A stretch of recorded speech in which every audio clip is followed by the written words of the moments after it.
Okay, we do have enough here. Let's continue Finance and Corporate Services Committee.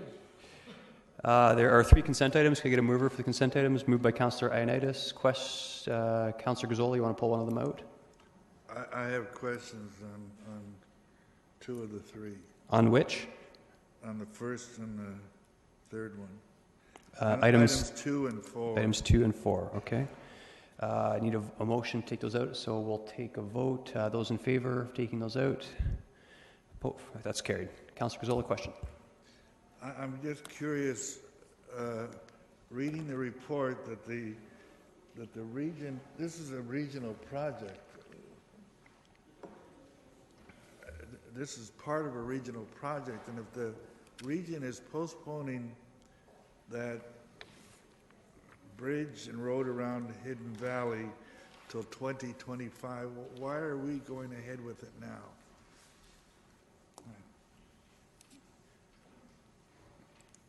Mr. Eamon?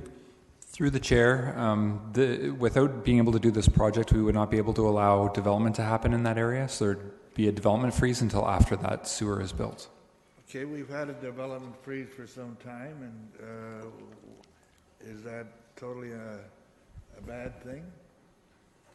This community is growing fast enough as it is. What exactly does that development freeze mean in the Hidden Valley area? Means nothing. Mr. Eamon? Through the chair, engineering staff have just stepped in, so I may defer to them to answer the question. So the question is, the development freeze in the area, what impact would that have if that were to continue on? Mr. Wilmer? And just as a preliminary note to that, I think that it's important to be clear that the development freeze isn't in the Hidden Valley area, it's in the King East area. So the geographic extent we're talking about doesn't include Hidden Valley. There would be another engineering solution to service Hidden Valley, separate from this.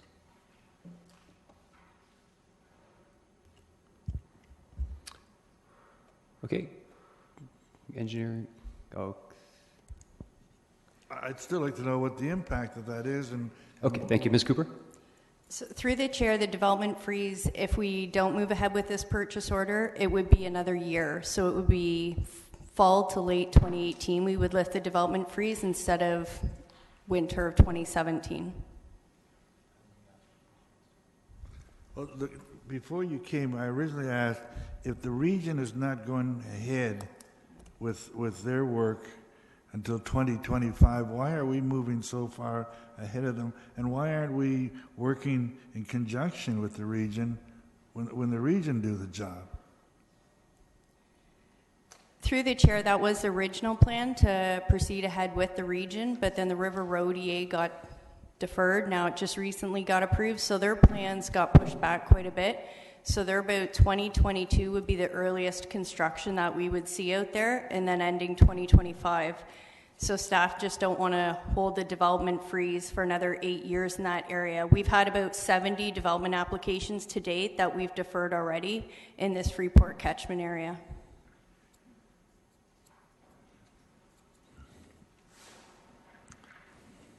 Okay. Councillor Gazzola? No, I can't support it. I'm not convinced that we can't live with the freeze for a longer period. Okay. Councillor Yaneski, before we go to you, is your question on this item or the last? This one. It's on this one? Okay. Councillor Gazzola, you're done? Okay. Thank you. Councillor Yaneski? Yeah, further to the discussions.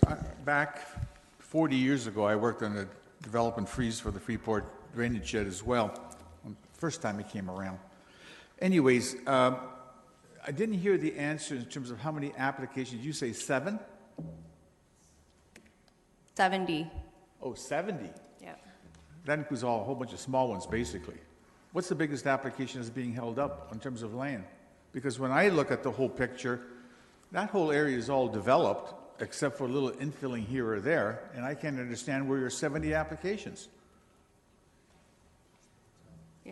Through the chair, I'd say one of the largest development applications recently that's come in is the hotel. Some of the parcels are smaller infill, like Severances and new residential. Some are bigger, like hotels, commercial. It's a big mix in the 70 group, I would say. I remember the hotel when I was at the corner of Weber and Fergus, I think it was, right at the edge of the drainage shed boundary. What was the last one you said about subdivisions? I didn't quite catch that. The last one. There's just a big mix in terms of the development applications that we've seen come in this area. So a lot of them would just be rezonings and just site plan applications? Yeah. But site plan applications, yeah, they're frozen right now. I mean, even though you could allow them to go under the existing, but not increase the capacity of their sewer discharge and still redevelop without increasing their discharge. That's where the freeze is. Yeah, through the chair, we're at an interim capacity rate with the pumping station right now at 113 liters per second, and we're at that capacity right now. So we can't permit any additional flow within the pumping station. So any form of development, whether it was a subdivision, site plan, we can't permit any development at this time for anything in that catchment zone. Okay, I know exactly what you mean and how that operates. The other question I have is in regards to the proposed location of the sanitary force main through River Road and Wabanaki as shown on that page 2-2. Is that the proposed also the alignment of the road that's going to go through? Although you say there's still an EA that's taking place for the road component, although the EA for the sanitary force main location has been resolved, but I thought the two of them go hand in hand.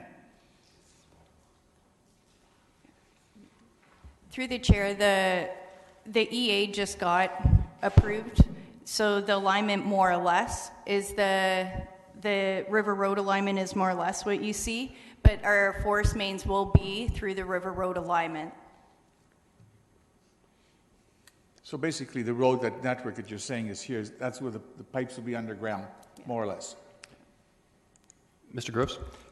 Through the chair, the EA for the force main was done quite a while ago, and the alignment of that force main, whether it's along the existing right-of-way of Hidden Valley Road or whether it's along the new right-of-way of River Road, it doesn't matter. They are very close to being the same. Therefore, a slight shift of that nature in the alignment doesn't impact the EA which was completed for the force main. Okay.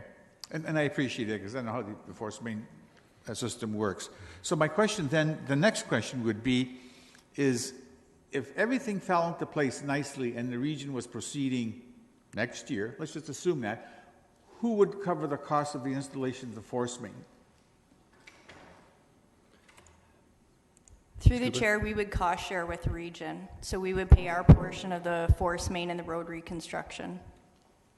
We would have our share of the force main and road reconstruction? Yeah, it's fully DC funded, but we would pay our portion. We would have some money allocated for the roadworks. So now that the region's pushed it back 7-8 years, what's the cost breakdown that we know? Through the chair, we'll determine the cost once we're in detailed design. We're just at the preliminary design phase right now, but the restoration costs won't be as high because we're not replacing asphalt surface. We'll just put in the pipe. Yeah, I understand. Mr. Gross? Through the chair, just to add to that a little bit, there are two potential alignments that we can go on. We can go along the proposed River Road right-of-way, which would be subject to a discussion with the property owner. And what we would do is we would take an easement along that right-of-way, which has been defined and surveyed. The restoration for that would simply be back to existing field area because the road wouldn't be built yet.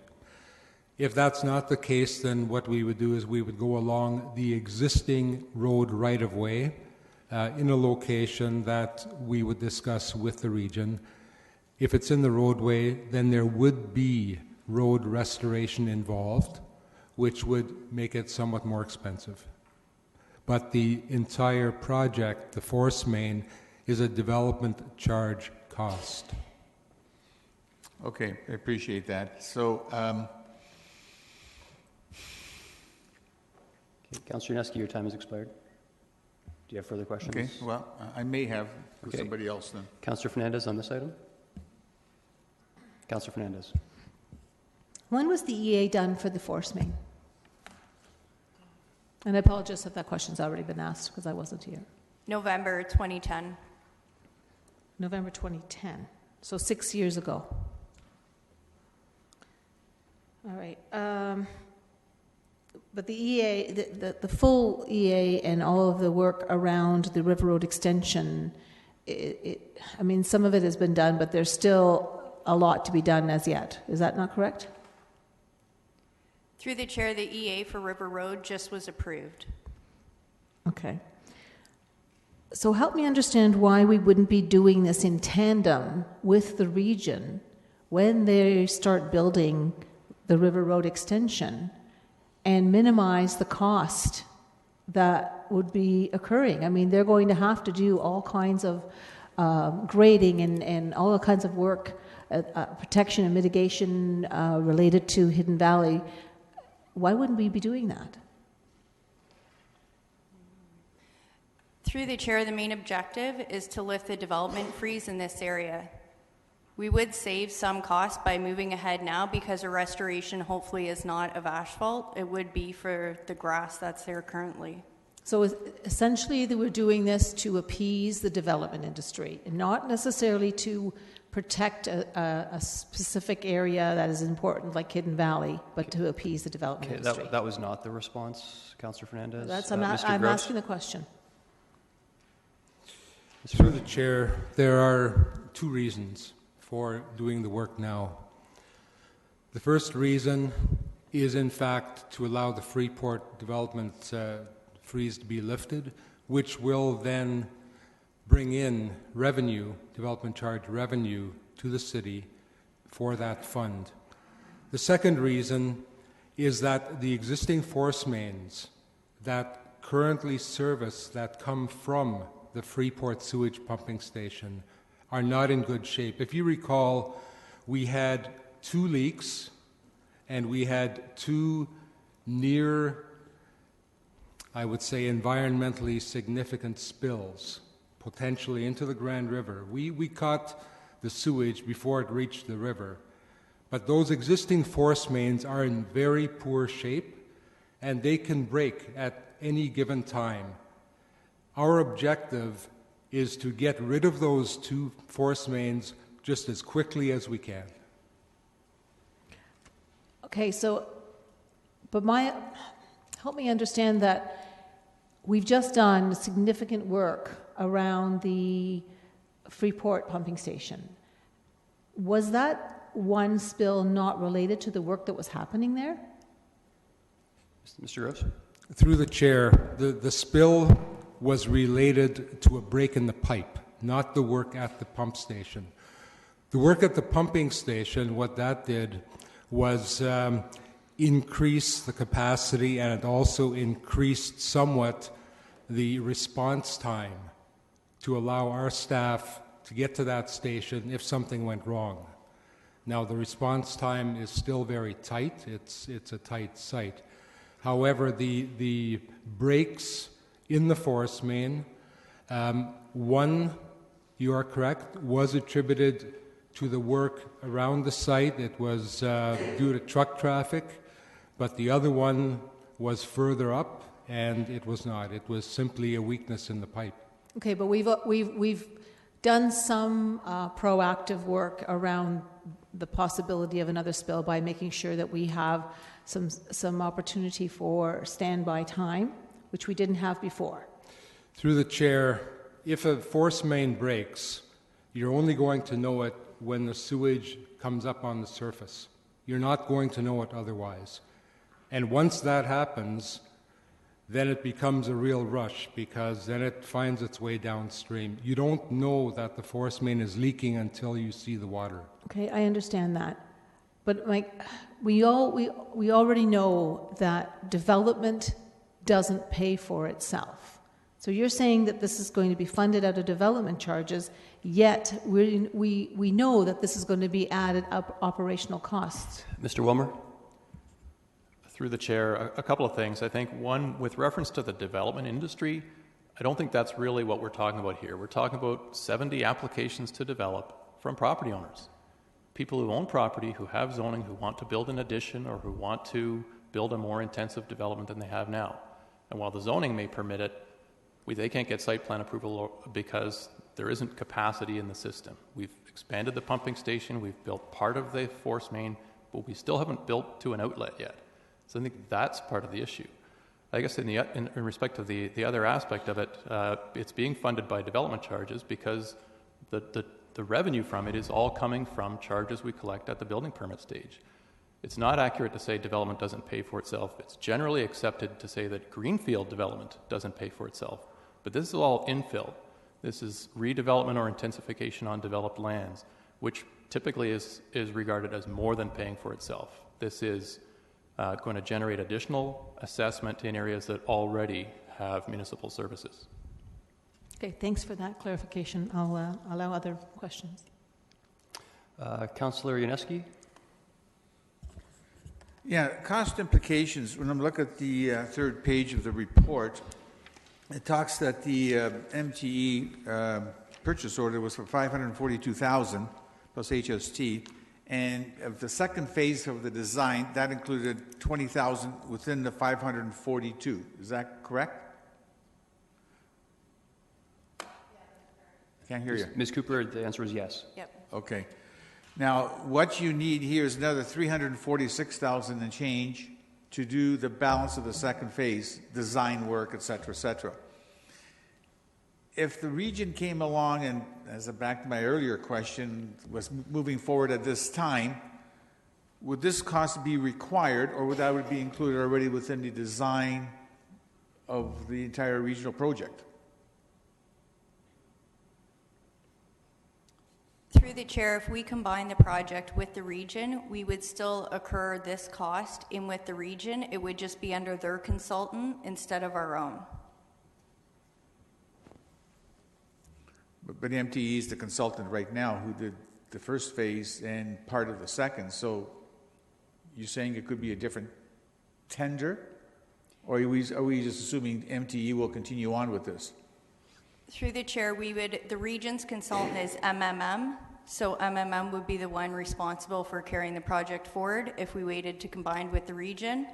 Our consultant that we're proposing to carry forward is MT, who did the phase one for us. Okay, so then back to my first question, this $346,000 and change, if the region was proceeding, that would be included as part of their tender, and that would be our contribution from RDC package? That's correct. Thank you. Okay, Councillor Gazzola, are you on for the next item or this one still? I have another question. Councillor Gazzola.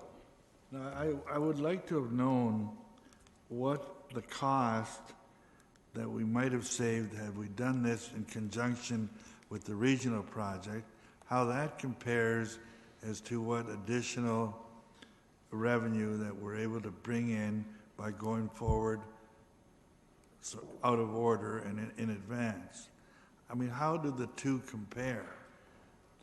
To make a decision, do we move forward? It would be nice to know that. I mean, if there's a big imbalance in those two figures, maybe it's worthwhile waiting. But without that information, it's difficult to make a decision. I think we heard the answer to the first part of the question, what the difference would be. What you're asking then essentially is what would the assessment growth Did we hear what the difference would be? How do we know? I didn't hear that. I think, Ms. Cooper, I thought the response was it would be the same except the consultant would have been the regions in terms of the construction. What all is involved in that whole new ring road and all that? What kind of dollars are we talking? Okay. So what's your question? I don't think staff's going to be able to answer it now, but could you clarify? You want to know what the... My question was that in the fullness of time, this would have all been done together with the region. And if that were the case, what would our costs be? And if it's not, then what are the costs, or what is the revenue that we're bringing in by moving ahead on this? Okay, Mr. Wilmer? So I think the very basic answer is our cost would be the same. We either pay it now as a standalone project or we pay it later as part of the Regions project. But the cost is what it is, and it's funded out of city DCs. I think the real question here is it reasonable for the city to continue to have a development freeze on lands that could otherwise develop when we have the capacity or the wherewithal to solve the problem? We've already gone most of the way towards solving the problem by improving the Freeport pumping station and by building phase 1 of the force main. We just need to complete the job by building phase 2. And we can now do that because the EA for the road has been finalized. We now know where the alignment of the road will be. Okay, and to Councillor Gazzola's point, just to clarify as well, I know you don't know the figure, but the other part of the question was, is there, like, if we continue the freeze, what's the difference? Like, is at the end of the day, was there net, so going to be a net positive to the city in terms of assessment growth if we go ahead and do this? So I think that any assessment growth would be a net positive here. Okay. And we have 70 applications for development, so I think it's safe It's to not assume exact that- numbers, Councillor Gazzola, sorry. That's Mr. fine. We're not, I mean, when you say the cost is what it is, that really doesn't give me the answer. What is the cost? And how do you compare the two? That's fine. Mr. Wilmer? $346,734. Is that what our cost would have been if we'd done it along with the region? That's what Roughly, I'm saying. yes. I would say that, as Ms. Cooper has said, there may be a slight benefit to us now because we're not restoring to a road condition, and there may be a slight increase to us because we would assume all of the project management cost. But give or take 10%, that is the cost, now or later. Okay, Councillor Neske, you've already asked questions twice. Okay, clarification. Just to be clear, this 346,000 is related to consulting services to do the design and work. It has nothing to do with the installation of the force main from point after it crosses Highway 8 to Wabanaki Drive. That'll be another $1 million project, whatever the cost would be, and then a tender will go out for that, and that could be a year from now or whenever. So this is just for design, and that would have been the same as I would see it. Ms. Cooper? Yeah, through the chair, that's correct. This is just for the consultant services, and we'll tender for construction after that. Okay. We'll hold off on the voting of these items until we're through. There's no more questions on this, and Councillor Gazzoli indicated questions on item number 4. Could you cue in? Thank you. I would like to deal with it separately. I don't understand. We have this new corporation that we've set up that we support. Why are we sending 2 additional people in addition to the people that are already on that corporation who are supposed to be dealing with those kind of issues?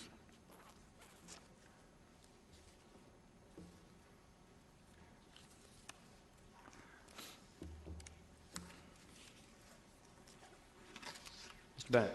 Good afternoon. We're working collaboratively with the new corporation, and these are companies that are located in Kitchener, are looking at potentially expanding in Kitchener as well, and we would benefit from the assessment growth there.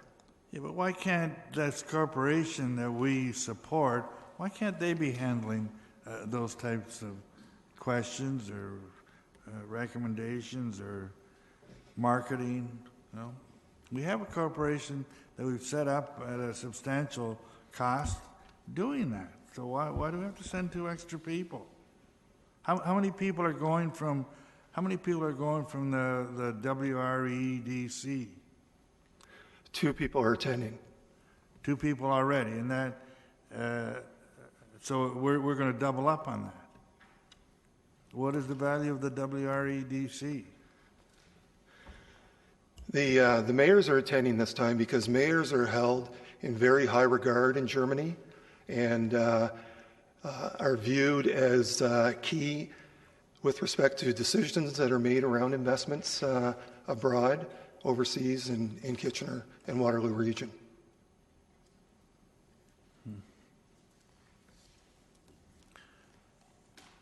I want you to call those items separately with a recorded vote, and I won't be supporting that. Thank you. Councillor Yaneski. Yeah. As I understand from when this new Water Regional Economic Development Corporation was created, its whole purpose was to solicit and do business with all the various countries and missions that we do on behalf of Kitchener, Waterloo, Cambridge, and the townships. Instead of having individual members from the economic development from each of the municipalities competing against each other, this whole new organization would represent us in terms of going there. Is that correct? Is that the way I see it? The corporation does represent the region in the city of Kitchener. There are other missions that they participate in that we do not participate in.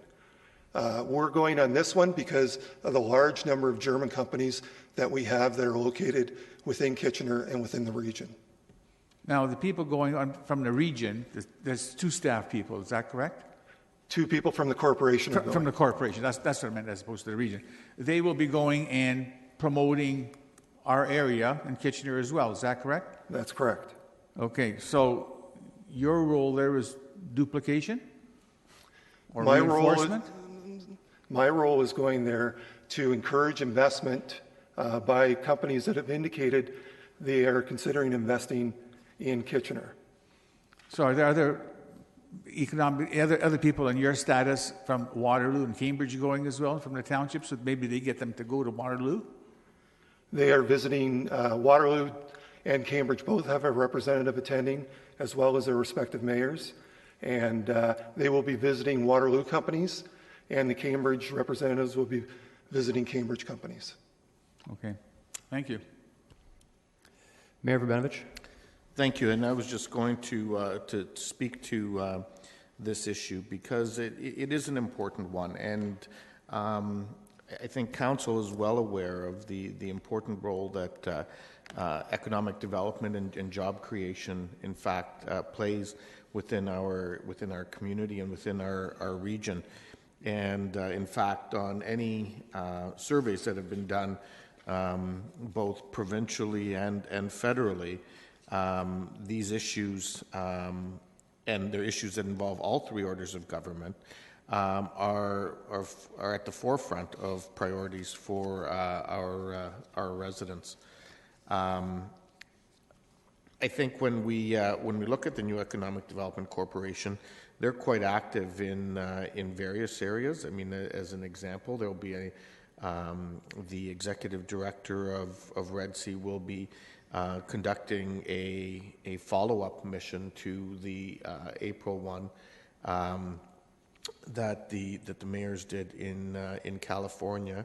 And he'll be going on that one on his own with his staff, not with delegations from the municipality.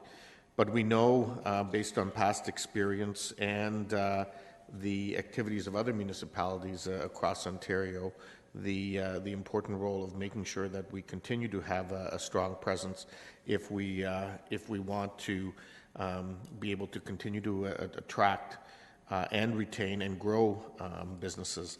I mean, you know, there's a number of German companies, as has been identified, that exist in our community. Some are already here, some are growing, and we want to make sure that we can continue to support them in the best way possible. Okay, there are no further questions, Mr. Bennett. Thank you. I'll just comment on that item as well, and then we'll vote on all 3.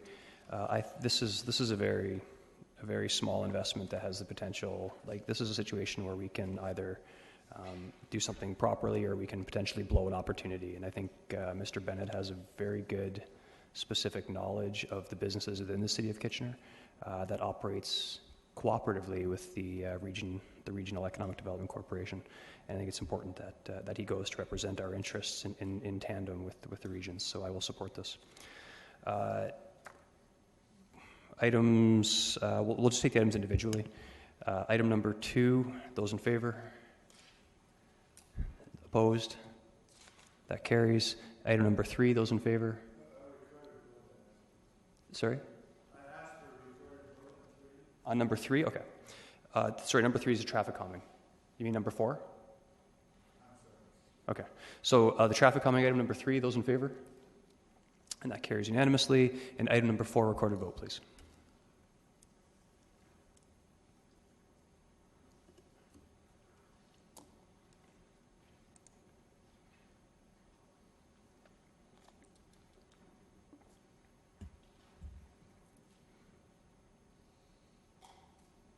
Those in favor? And opposed? And that carries.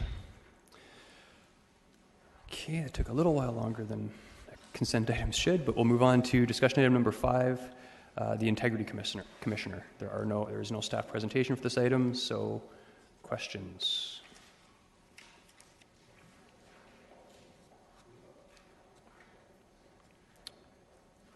I'm not, oh, thank you. Councillor Ioannidis. Thank you, Mayor. Chair Davey. I just want to put forward the recommendation of item 1 and then the addition of option 4, actually, sorry. Okay.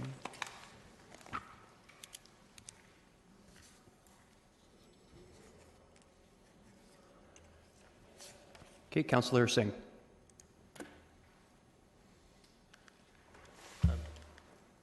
Councillor Ioannidis just beat me to moving. So that's all. I keyed in to move the item. Okay, so you wanted to move option number 4? Okay. Not see anyone else. I'll give committee a second to review option number 4.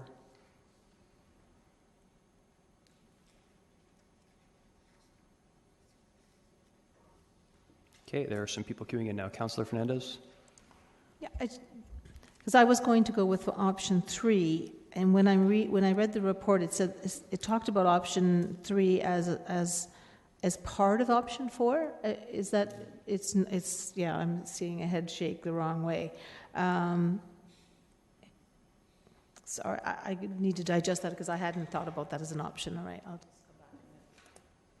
Okay, Ms. Tarling? Through you, Mr. Chair. Option 3 is just about providing access to formal advice and consultations with an upset limit by the Integrity Commissioner. Option 4 is slightly different in that it would afford council members the opportunity to use whatever funding is there to be used in whatever way they would like. So you could use it to contact your own independent legal advice for advice under the Municipal Conflict of Interest Act, or you could use it with respect to the Integrity Commissioner and Code of Conduct advice and consultations. Okay. Councillor Gallo-Silac? Sorry, I read the report, but it's not officially sticking with me in my head. With number 4 or number 3, there is an upset limit for members of council regardless. Is that right? That is staff's recommendation. However, I should point out to you that we currently only have a budget of $2,000. So as I've pointed out in the financial implications, if we were to go that route, council would need to consider whether or not we would add more money to the budget with respect to covering this, and then determine what an upset limit for each council member might be. So that would be determined more through a budget process versus, or a different report? Yes, I believe it's referred to budget. Whatever we approve, it will be referred to the budget. 2017 operating. Oh, sorry, Mr. Chapman? That's correct. I think the understanding would be today that you would settle on a direction with respect to the services, but that could not be implemented until you assign some budget to it, and we could bring issue papers back through the budget process. Okay. Councillor Gallo-Silac?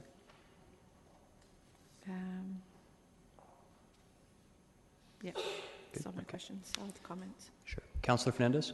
Yeah, thank you. Have we ever exceeded the budget for Integrity Commissioner requests? No, we have not had an investigation under the Code of Conduct for the Integrity Commissioner, so at this moment in time we have not exceeded the budget. Okay, so the budget would carry over from year to year, for example? So the last couple of years, we've set aside 2,000 every year, is that correct or not? Through the chair, if you're asking me if it's cumulative, the answer is no. Each year we start fresh with $2,000. So any unused portions from year before do not accrue to the subsequent years, if I'm understanding your question. So yes, you are. Okay. So where does that $2,000 go then? It just goes into... Mr. Chapman, go into stabilization. It would form part of our year-end position, and so all other things being equal, it would be a $2,000 contribution to tax stabilization. I see, okay. What would it, just because I'm just thinking that, I mean, $2,000 into the tax stabilization, may have been a wise move in the past, but what would we have to change to have that 2,000 accrue for a number of years and then maybe move it out after 4 years, for example, just so that should we end up with something that is a large conflict of interest that could end up costing us more money, we at least have some funds in there. Through the chair, a reserve fund would be the only mechanism available to you. That would essentially be a reserve fund. Okay, and what would that require a motion of council to set aside here I am talking about a reserve fund when I wasn't supporting it earlier. I know there's a point to be made in that, I'm sure. What I would suggest is that this can't really be implemented until you assign budget to it, and so if council has an interest in looking at the potential to roll funds over, we could certainly address that as a part of the budget issue paper, if that's of broad interest to other councillors. I think I'd like to make the suggestion that at least we consider for a few years, maybe 2 or 3 years, just consider just holding some of those funds. And then again, we can always move it into tax stabilization if nothing has happened after 3 years and then just go back with the two. But I'm just wanting to be prepared in case something happens untoward that we would need to have some of those funds set aside. A case in point is a recent investigation from another Ontario municipality where I believe the cost of the investigation was north of $60,000 for one investigation. Yeah, so it might be many years helpful. Yeah, I know it's only pennies, but at least it's a little bit of an offset, right? Okay, so that's something that I'd like us to sort of have an issue paper around at budget time, if I can make that request without adding a huge amount of work. That's fairly straightforward. Okay. Councillor Gazzola? Oh, sorry. Oh, sorry, do you have another question? Yeah. Sorry, Councillor. Because I looked down, sorry. No because we haven't ever used that money, I'm assuming that we haven't had any challenges, conflict of interests, or any need in the last 5-6 years for this budget before. Through you, Mr. Chair, this would only have been monies set aside for Code of Conduct investigations with the Integrity Commissioner, would not have included anything with respect to any council member requiring any conflict of interest advice. Sorry, I did mean to say Code of Conduct. We've had no Code of Conduct issues in the last 5 or 6 years. That is correct, since the inception of our Integrity Commissioner. Okay, thank you. Councillor Gazzola. I'm just curious as to why this is here now as opposed to coming forth as a budget paper for budget day, or when we deal with our budget. By approving this today, don't we give that a leg up over other priority issues that it would just come on when we deal with the budget? Mr. Chapman? It's my recollection that staff were directed to report back at this committee meeting. Oh, okay. All right, I'll take it back. But I would agree with you, the way the motion is worded, if you approve it, you're essentially directing staff to implement this program. You'll have to assign money through the budget to it. Okay, I guess that's what I'm opposed to. So, and the only other question I have is, just looking at Appendix A, it says that at the region they provide $5,000 per council member per year. So what do they provide at the region? How many councillors are there? Is it 16? So do they set aside $80,000 a year for this? Through you, Mr. Chair, I did reach out to the region to get a better understanding of how the budget actually was working. Unfortunately, I didn't receive a response back before today. I don't know if another member of Regional Council may be able to answer that question, but I'm assuming that if they're allocating $5,000 per council member, I may be wrong in assuming, but I would think that they have the budgetary funding for that, but I am not sure at this point whether or not they carry negative variance. Perhaps I could ask our regional councillor?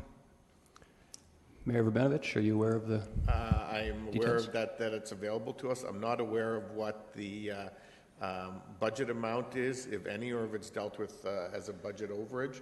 To the best of my knowledge, it's not something that members of council have frequently made them frequently used. I think it was used a little bit in the during the time of the issue of who does or doesn't have conflicts around the LRT construction, but beyond that, I'm not familiar that it's used very often by members of council. Thank you. That's not a question for staff. I guess we can find it another way. Councillor Etherington? Through you, Mr. Chair, and I guess this is a point of clarification, but on the whole issue of conflict of interest, it was my understanding that the Integrity Commissioner, whatever advice that person gives to a councillor is useless because it doesn't mean anything. The councillor would still have to pay to get his or her own legal advice. So I'm a little confused on why we're going for opening any possibility of that happening when such advice, as I said, would be a waste of time. Through you, Mr. Chair, so what we're saying in the report is that, in fact, ADR Chambers will not provide any kind of advice, formal or otherwise, with respect to the Municipal Conflict of Interest Act. However, if council would like to have monies made available to them in order to access advice, they could do so through an independent legal counsel. Okay, Mayor Verbenovich, I had one question, but you can go ahead. Well, just one other piece of information on this. I mean, council recall that in the past, we have discussed this, and part of the concern has been that ideally we would like to see the province move towards something that we would have access to a provincial commissioner, and that is something that I raised with the minister when I met with him at AMO this summer. And as they do the review of the Municipal Act, we will continue to advocate for, because that ultimately would be I think the best solution, with this providing some guidance in the meantime. Thank you, and that reminds me, we just had a report actually from the province earlier on an unrelated item that indicated reform in the Conflict of Interest Act. I'm not sure what the timing is for that, but that may be relevant. It's this fall, okay. Yeah, please. Mayor Verbenovich? So this fall, as part of the mandate given to the new minister, review of the Municipal Act, which has been ongoing for some time. In fact, it preceded even this minister, has been ongoing, but the plan is that they are scheduled to bring something back this fall, from what I understand. And that would include some potential amendments to the Municipal Act, to the conflict of interest portions of the Municipal Act, rather. Okay. So I guess question of staff then, is there any issue in, or I guess is it a good idea to perhaps defer this item until we hear back from the province? Through you, Mr. Chair, I suppose a lot of it would really hinge on what that timeline or that time frame looks like. Currently, we wouldn't be, if we were to defer any more services from the Integrity Commissioner, it would be status quo, and we would continue as we always have done. We do have the services of this Integrity Commissioner on a contract, at least for the Code of Conduct investigations regardless. Okay. Is there any time frame then? Like, if we decide not to do this now, for example, and we want to look at it again in 6 months' time, is the contract open-ended in that way, or we'd have to start again? Through you, Mr. Chair, yes. At this point in time, the contract's somewhat open-ended. ADR Chambers knows, in fact, that we are contracting them at the very least for those code of conduct investigations. It would be nice if we could give them a more definitive answer, but I don't think that it would jeopardize the contract in any way at this point if we were unable to give them anything definitive at this point. I think they're prepared to provide whatever services we ask for at their per hourly rate that's been quoted. Okay, thank you. Mr. Chapman? I think what might be helpful procedurally is that if it appears there's a consensus that access to formal advice and independent legal opinions are desirable, that you simply pass a motion to that effect today, but refer the whole thing to the budget process. We can still write the issue papers, do the analysis. You can consider it there. If there's more information, make a decision. If there isn't, then defer it at that point and come back to it later. Okay, actually, that was giving me a second question. So as this recommendation is written, the whole thing is not referred to budget, only the financial portion. Correct. So that would require a change to this recommendation. Yes. Okay, which I can't do. Councillor Gazzola. Yeah, I just wanted to defer the whole issue to either budget, make no decisions today, defer it either to budget or to when a provincial dialect comes out on it. Because even if we haven't heard from the province, even at budget time, is it worthwhile dealing with it there? Perhaps we can. And in the meantime, we just carry on as we have carried on in the past with our provider of services. So that's what I would move that. Okay, so we'll move to deferral, but there are people in the queue that haven't had a chance, so we'll go through. Councillor Marsh. Well, I know the motion's on the floor. I wonder if Councillor Ioannidis is interested to amend his motion. Yeah, okay, great. And I mean, if we defer this motion to budget, we really should give staff their direction as to what the issue paper should include, in my opinion. Okay, Councillor Singh. Clarification on that. So isn't that the assumption if it is deferred, the issue paper would comprise detailed budgeting for, I guess, independent legal advice as well? Or is that the direction that would have to go? Well, actually, I need clarification on that, because if it's deferred, then staff won't know what to bring back as the issue paper. So if it's deferred... well, if it's option 4, it's the deferred option. Option 4 speaks to aspects of individual legal advice as opposed to having a set budget per councillor, right? Right, but I don't think staff can bring back a report detailing how to implement option 4 unless council... so that's the difference between referred and deferred. If we refer it, the whole thing to budget, then staff has an idea of committee's direction. If we defer the whole thing, then staff doesn't know whether we want option 4, option 1, option 2. They don't understand. So it should be referred. So yes. So my recommendation is that if you want option 4, or you want staff to look at option 4, you would defeat Councillor Gazzola's deferral, and then hopefully someone will put a referral motion on the floor and then continue that way. Okay? Is that clear? Okay. Councillor Ioannidis. Thanks, Chair Davey. Yeah, I'm going to amend mine to referral, because I think it does make sense that we should have the dollar signs before we make this full decision. But I don't want to have a deferral on the sake of waiting for what the province is going to do, because they may not even do anything at that point. So I'm amenable to referring it to budget. Okay. I don't see any comments. I'm just going to comment briefly. I'm still torn on this. I think I'm actually glad it's a referral, because I'm not sure. I still struggle with it a bit in terms of the implication of conflict of interest and how dangerous it is to have one member of councillor committee when we have 11 of us not participating in a discussion. So I'm still hung up on that. So I'm happy. I'm not going to support the deferral, because I think we need to send some direction for staff to investigate the costs. I will support the referral of the entire item to budget this time. So with that in mind, Councillor Gazzola, do you want to? I just want to clarify.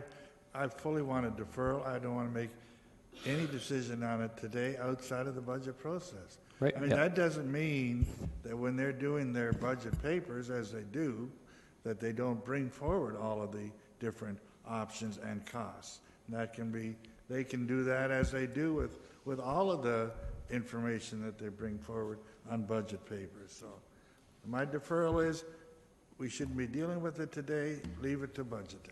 Okay, but just to be clear, I think the complication is that if we don't give an indication of which of the options, then we're saying, what you're saying is for staff to prepare financial implications for all of the options, which is a lot of extra work, and they're saying if you can be more efficient and focus the work for us, it becomes simpler. So that's just to be clear. That's right. Yeah, if you want to be really efficient, there's always only one alternative. That's, I will sacrifice efficiency for that. Okay, so first we're going to vote on the deferral of this item as moved by Councillor Ioannidis. So if you're in favor of deferral, those in favor? So this is, okay, let's pause for a second, okay? Councillor Ioannidis' motion is referral, okay? So we're not voting on that now. Right now we're voting on the deferral of everything. No decision, no direction to staff at all, no option 4. Deferral, Councillor Gazzola's option, okay? So if you want this whole thing deferred, basically, then you would vote yes now. You raise your hand, okay? If you want to go with option 4, in terms of getting more information and finding the finances and having it referred to budget, then you would vote yes the second time. You vote against the first time, okay? Is everyone clear? Okay. So if you're in favor of deferral of this motion, those in favor? Opposed? Okay, motion fails. Main motion is on the floor, which is a referral of this with option number 4. Those in favor? And opposed? And that carries. Okay. Sorry, that was a little complicated. Okay, and on to item number 6, the Clean Water Wastewater Fund. Questions of staff? Its recommendation has been moved by Councillor Galloway-Sealock. Councillor Gazzola. Yeah, I'm trying to understand here what's coming to us and all of the money that's been promised. Where does that all stand? I don't understand where the federal budget has set aside $12 billion.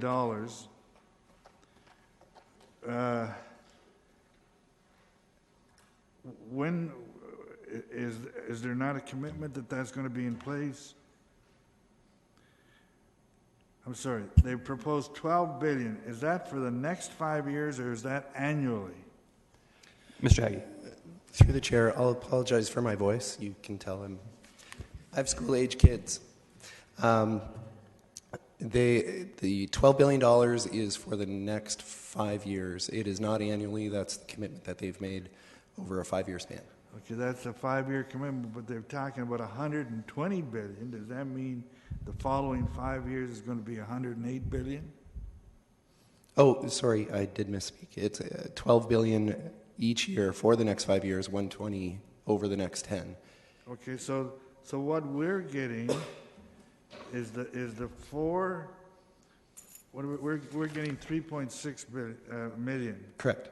Yeah, is that our 5-year allotment out of the, or is that a 1 year? Is there going to be another list come forward next year? So this is for intake 1, which is all that has been announced. While there's a long-term commitment, they have actually only committed to 1 year. So we know about 3.6 million this year, and we have no details about anything beyond that other than promises. Okay, you answered my question. It's all totally up in the air. The other question I'm concerned about is that we had a long list of work that needed to be done with our infrastructure, and it was all part of all the work that had to be done, and that's why we went to our 13% a year increase, and we had intended to do so many kilometers a year, and we were behind. Are these two projects, are they included on that list of work that needed to be done? Through the chair, yes. The first project, the Allison Carn Street, was in 2018. We've been able to accelerate that to 2017 because of this funding. The second project, Hugo and Lorne, was budgeted in 2017, but upon detailed design, the cost was going up, and we would not have been able to do the project in 2017 without this funding. That information is on page 6.3, table 2 of the report. 6.3, table 2. No, well, it tells about this work to be done. Now, is this work sewer work, pipe work, or is it just road work? It's full road reconstruction, which we are doing because of the condition of the water pipes, the sanitary pipes, and the storm sewer pipes. Okay, so it's all three of them. Correct. Okay, thank you. Councillor Singh? Yeah, just further to Councillor Xola's question. So this funding, if we are successful in procuring, would help us towards the capital costs that would have had to come from sewer, water, and water, as well as gas, I'm assuming, and then our capital, tax capital fund. No, correct? just water, sanitary, and stormwater. Gas is not in, tax is not in. Okay, all right. So when we were being told what's the length of the roadway for these two projects, actually? I don't know. No? Okay. Can I just make my comment? I really don't have much questions, or I can ring back in. Can you just ring back in if you don't mind? Yeah, I just try and keep it clear. Councillor Fernandez. So my understanding is that if we don't get the funding, we don't move ahead on these projects.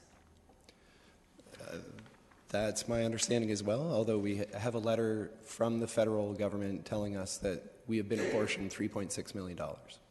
So we are not applying in the sense we have in other programs where we put in projects. It's we've been allocated a portion, and so we're guaranteed the money. That's my understanding. Okay, I just want to make sure, because I don't want us to start going down the road of consultants and detailed design and everything else if all of a sudden the money falls away for one reason or another. So just to be clear, these projects have been designed. They are construction ready anyway. If we don't get the funding, we would have to delay the actual construction for a year or two, depending on. Okay, because in reading the report, it's very clear that they have to be completed by March 31st, 2018. Correct. These are was there a whole list of possible projects, and did these just rise to the surface because one was already planned? I want to sometimes understand how we populate the projects, and then how do we make a decision that we choose these two over maybe 10 other ones that were there? Sure. In this specific case, the scope of the funding is fairly narrow for water, wastewater type projects, sanitary or stormwater projects that can be completed by 2018. So it's not a broad across the board, go find projects. So we dealt with engineering directly about it, and with the constraints of the program, the timing of work having to be done, engineering came up with these projects that qualify for the funding, as well as being incremental.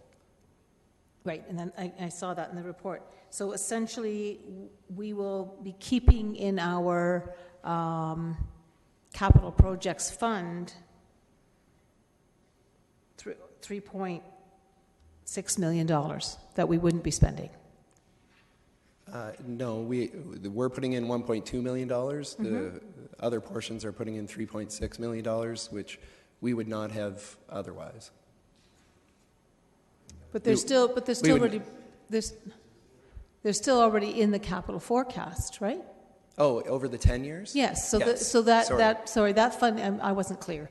That funding is already in our capital forecast for $3.6 million we would be spending over the next 10 years because those projects are in there. Right. So now, what will we do with the $3.6 million? Does that mean there are other projects that maybe we're in the 11th year of the capital forecast or 12th year that will now move forward? Is that how it all falls out? Essentially, and we can talk about that more when we get into capital budgeting, the review of capital budget. Okay. So there's been no decision. So right now there will be a pool of money sitting and unaccounted for, undedicated to any projects yet. And Council may recall last year with the 13% increase, there was the ARP unallocated account, which actually had a fairly large balance because it hadn't been allocated to every specific project. Engineering's gone through and allocated that in more detail this year.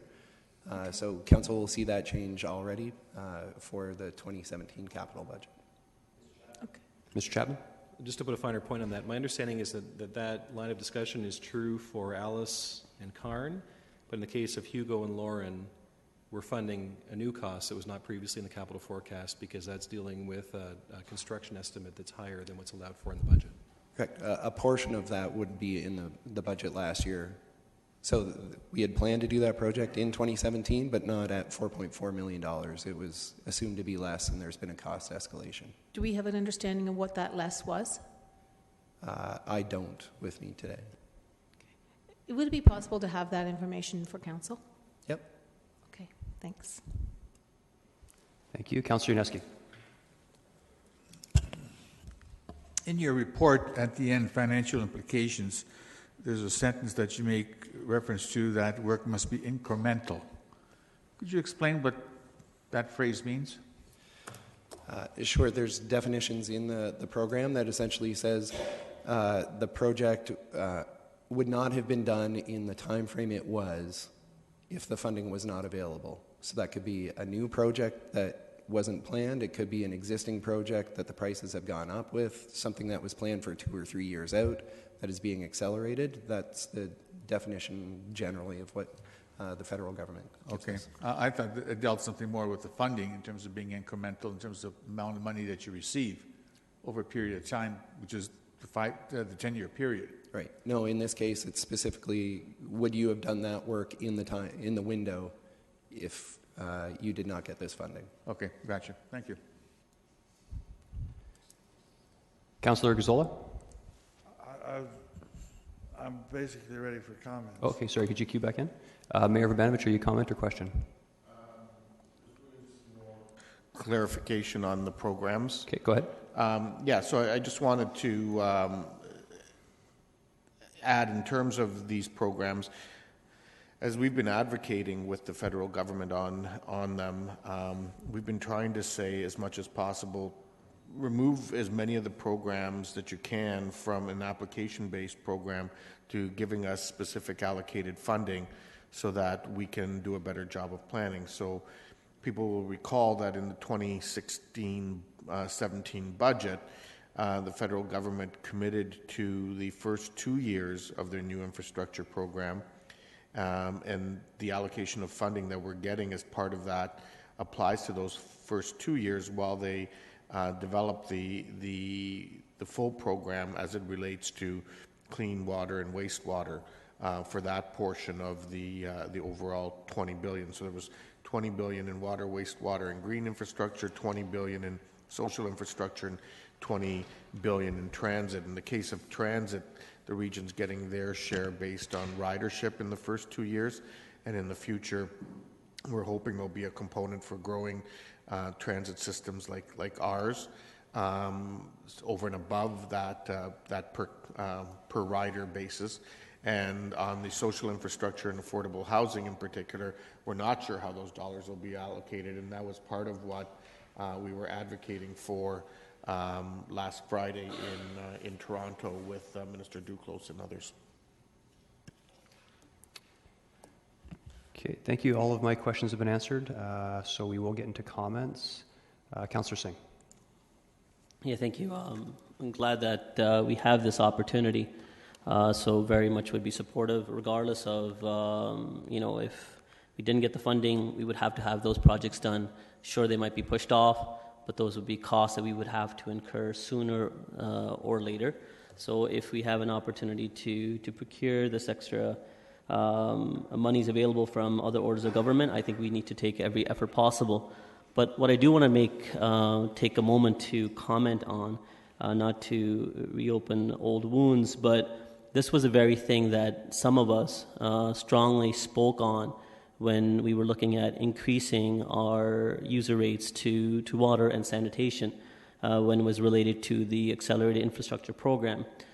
Some of our concerns were that there could be additional monies coming down from the province and the federal government that would allow us or help us with meeting our deficit to our infrastructure. And this is the exactly same thing that's happening right now. We're fortunate, we're glad, hopefully this will continue.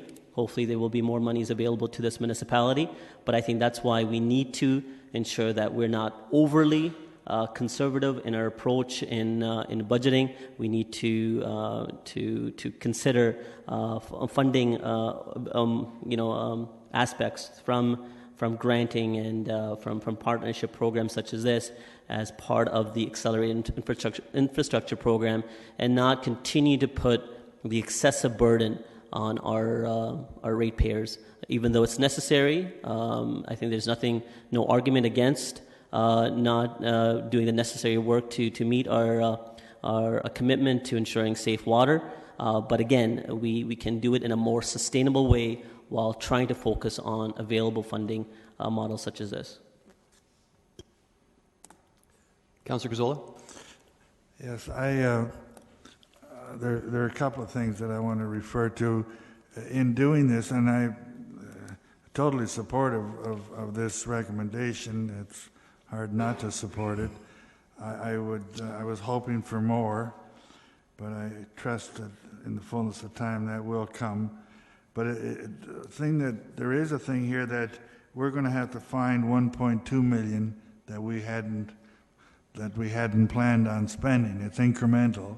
So when this comes back, or when we deal with it at budget time, because our capital priorities are going to shift a little bit, it would be nice to know where that 1.2 million is going to come from, and something is going to, that we had already planned, is going to have to be deferred. Maybe a community center, who knows. The other issue is, and it's somewhat been referred to by Councillor Singh, I take a little different approach in that we're going to be getting, and if this follows year after year over a 10-year period, some $36 million that we hadn't planned on when we came up with our long list of shortfalls that we had to increase our water and sewer rates by 13%. I hope that as time goes on, we take a closer look at that 13% increase that we're pushing on to our customers, because we are getting some of this promised federal and provincial money. I hope we keep that in mind when we're looking at things at budget time. Mayor Verbenovich?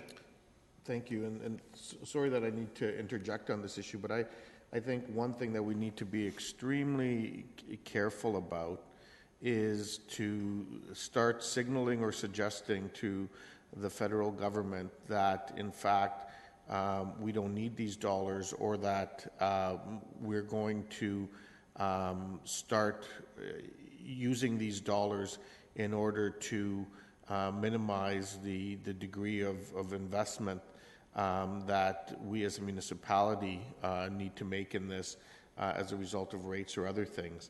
I think it's very early in light of our infrastructure deficit to start suggesting that we can be decreasing rates.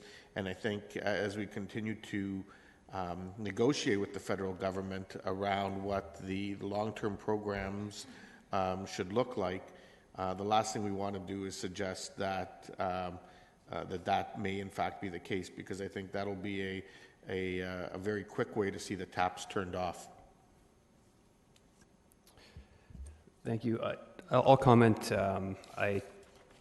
I'm happy that this is before us, and I'm thankful to our more senior levels of government, certainly in this instance, because it's difficult to argue with an investment in our water and our sewer systems.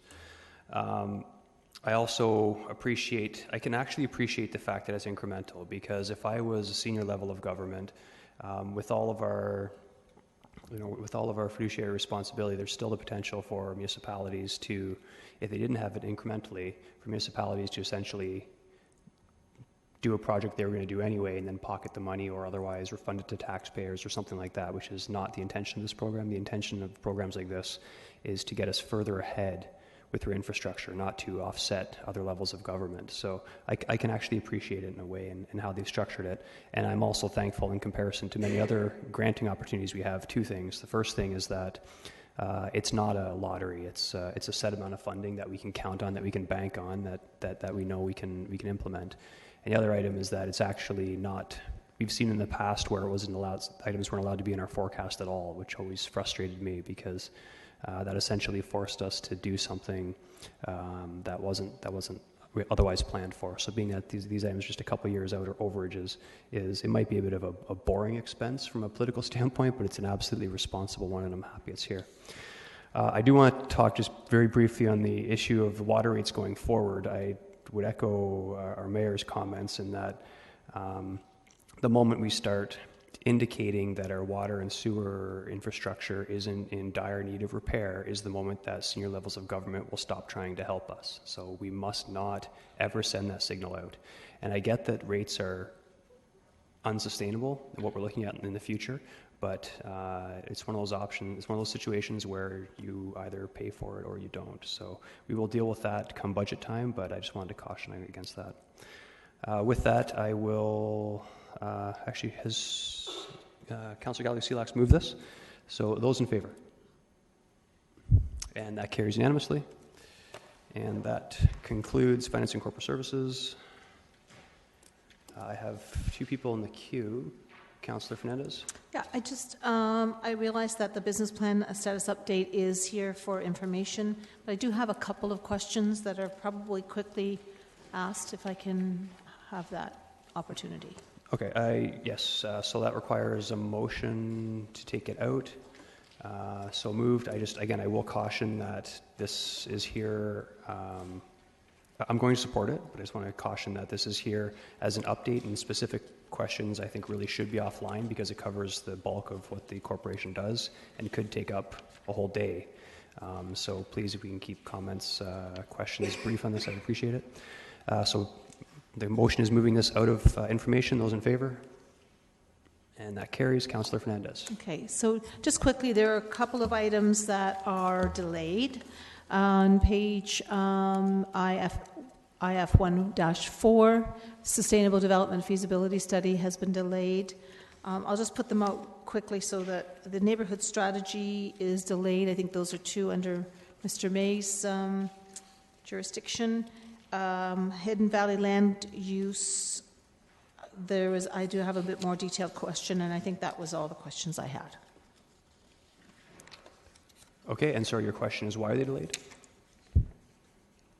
Sorry, what was your question? Sorry, why were they delayed? Sorry. Yeah. And the question, a little bit more detailed question on the Hidden Valley. Okay, so Mr. Wilmer. Thank you, Mr. Chair. So on page 1-4, the Sustainable Development Feasibility Study, the reason there is because now this is a two-phase project, and the Kitchener component of it is in phase 2. So it's really only phase 1 that's proceeding in this calendar year. Okay. The same thing with the neighborhood strategy. It says that phase 2 that's as well? Through you, Mr. Chair, the decision was made by the... Sorry, 1-9. Sorry to interrupt, 1-9. No problem. So the original plan was to bring recommendations to council this fall. The project team made a decision that actually what's going to happen is the draft recommendations will be presented to the community in November so that they can have a review of the recommendations before they come to council in February. Just further to that, if the recommendations are being made to the community, is there any budget impact that we should be aware of if we're going to be, like, I don't want to see us having a budget impact that comes to us in January if something out of the strategy, the community has an expectation. Through you, Mr. Chair, what I would say, and we can speak details offline if you would like, but I think what you will see is that the neighborhood strategy has a funding opportunity that already exists. And so any funding required to implement the recommendations will be through existing funding. Okay, thank you. And then my last one was, it talks about on 1-13, the Hidden Valley Land Use Study, completed initial meetings. Are we privy to who those meetings were held with? Mr. May? Through you, Mr. Chair, I do not know the answer to that, but I can certainly check into it and get back to you. Okay, thank you. Okay, I'm not seeing anyone else in the queue. Councillor Marsh, you were in the queue before. Are you? You're good? Okay. Okay, so that concludes Finance and Corporate Services, and we will begin in 10 minutes for planning.